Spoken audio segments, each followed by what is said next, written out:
আওয়ামী লীগের সময় যে বক্তব্য দিয়েছে মন্ত্রী সাহেব সেটাই দিচ্ছেন। মন্ত্রী মহোদয় বলছেন ওভারপাস হবে, এক্সপ্রেস হয়ে হবে, এই রবীন্দ্রসঙ্গীত বহু শুনেছি। মানুষ আমাদেরকে শান্তি মনে মরতে দেন। ওনার প্রত্যেকটি কথা সরকার সচিবরা যা বলে দিচ্ছে, ওই যারা টাকা লুণ্ঠন করেছে তারা শিখিয়ে দিয়েছে। মাননীয় স্পিকার, যে কোনো সময় সবচেয়ে বেশি হতাশ হলাম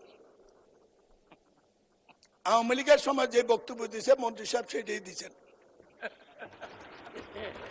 আমি প্রশ্ন করেছি 750 কোটির জায়গায় 17 কোটি টাকা, 17,000 কোটি টাকা খরচ হলো বলে শুনছি।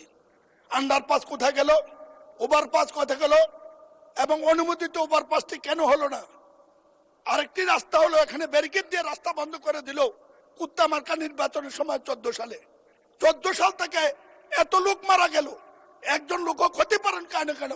মন্ত্রী মহোদয় বলছেন ওভারপাস হবে, এক্সপ্রেস হয়ে হবে, এই রবীন্দ্রসঙ্গীত বহু শুনেছি। মানুষ আমাদেরকে শান্তি মনে মরতে দেন। ওনার প্রত্যেকটি কথা সরকার সচিবরা যা বলে দিয়েছে, ওই যারা টাকা লুণ্ঠন করেছে তারা শিখিয়ে দিয়েছে। উনি বলেছেন। মাননীয় মন্ত্রী প্রশ্ন করেন। প্রশ্ন নাই কোনো? বলছি মাননীয় মন্ত্রী।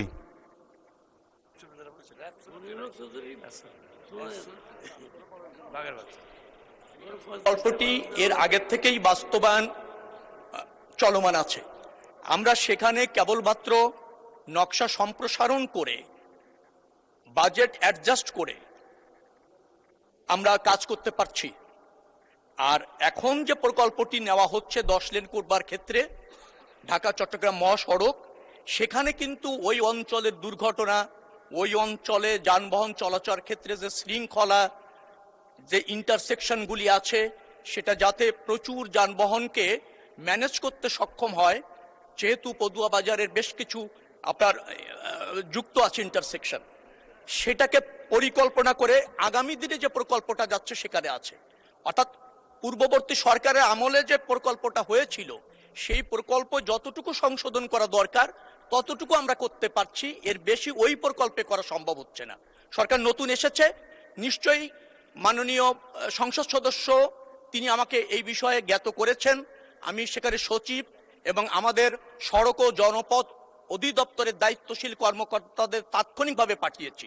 তারা সেখানে সরজমিনে দেখে আসছে, বেশ কিছু পদক্ষেপ আমরা নিচ্ছি। দ্রুততম সময়ের মধ্যে নিশ্চয়ই মাননীয় সংসদ সদস্য দৃশ্যমান কিছু দেখতে পাবেন।